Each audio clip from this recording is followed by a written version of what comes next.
आपने कभी प्रॉपर्टी खरीदते या बेचते वक्त सुना होगा carpet area, RERA, free hold, circle rate और सोचा होगा ये सब का मतलब क्या है। रियल स्टेट में गलत समझ या अधूरी नॉलेज आपको लाखों का नुकसान कर सकती है। इसलिए आज हम इन इम्पोर्टेंट टर्म्स को डिटेल में डिकोड करेंगे ताकि आप इन्फॉर्म डिसीजन ले सकें बिना किसी कंफ्यूजन के।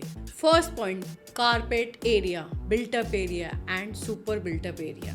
कारपेट एरिया का मतलब है जो एरिया आप एक्चुअल में यूज कर सकते हो। सिंपल एग्जांपल, जहां कारपेट बिछ सकता है। बिल्ट अप एरिया में आपको carpet area plus walls plus balcony include होती है। सुपर बिल्ट अप एरिया में आपका फ्लैट प्लस बिल्डिंग का कॉमन एरिया का शेयर, जैसे लिफ्ट, लॉबी, स्टेयरकेस। बिल्डर अक्सर सुपर बिल्ट अप एरिया दिखाकर फ्लैट को बड़ा दिखाते हैं, इसलिए हमेशा पूछो यूजेबल स्पेस कितना है। सेकंड पॉइंट की बात करते हैं, agreement to sale versus sales deal. Agreement to sale सिर्फ एक प्रॉमिस होता है कि फ्यूचर में प्रॉपर्टी ट्रांसफर होगी। सेल्स डील वो डॉक्यूमेंट है जिसमें आप लीगल ओनर बनते हो।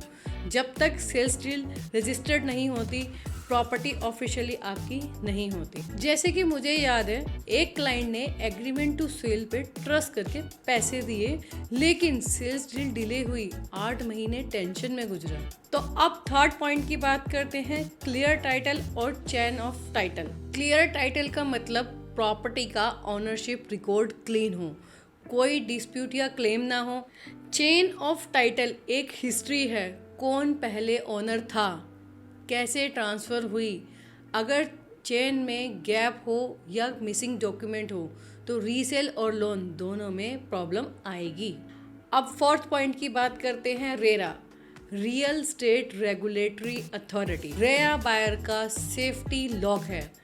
रेरा रजिस्टर्ड प्रोजेक्ट में बिल्डर लीगली बाउंड होता है टाइम पर पोजेशन देने के लिए, पैसा मिसयूज नहीं कर सकता और कारपेट एरिया क्लियरली डिस्क्लोज करना पड़ता है। अब मैं आपको एक टिप बताती हूँ, बिना रेरा के प्रोजेक्ट में इन्वेस्टमेंट करना मतलब अननेसेसरीली रिस्क लेना। अब बात करते हैं फिफ्थ पॉइंट की, सर्कल रेट। सर्कल रेट या गाइडेंस वैल्यू, वो मिनिमम वैल्यू जिसके ऊपर प्रॉपर्टी का रजिस्ट्रेशन होता है। अगर डील सर्कल रेट से नीचे होती है तो रजिस्ट्री नहीं हो पाएगी या एक्स्ट्रा पेनल्टी लगेगी।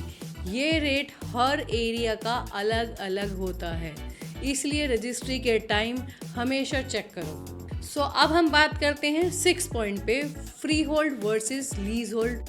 फ्री होल्ड का मतलब होता है जमीन भी आपकी, घर भी आपका, फुल ओनरशिप। लीज होल्ड का मतलब जमीन किसी अथॉरिटी की होती है, आपको फिक्स टाइम के लिए मिलती है, जैसे 99 ईयर के लिए।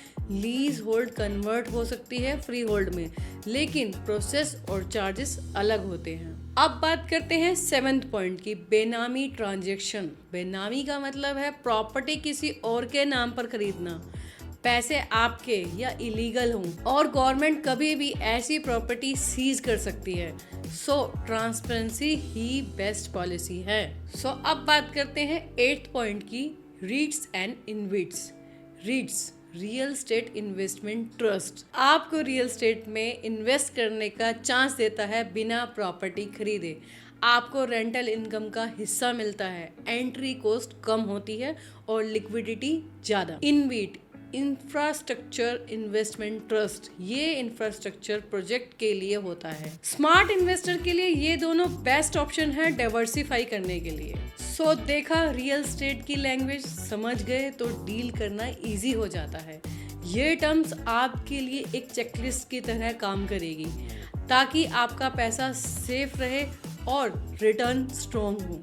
अगर आपको ये वीडियो हेल्पफुल लगे, इसे सेव करो, शेयर करो और चैनल सब्सक्राइब करो और कमेंट में लिखो कौन सा टर्म आपके लिए नया था। मैं उस पर एक डिटेल वीडियो बनाऊंगी। So follow me and let's grow together.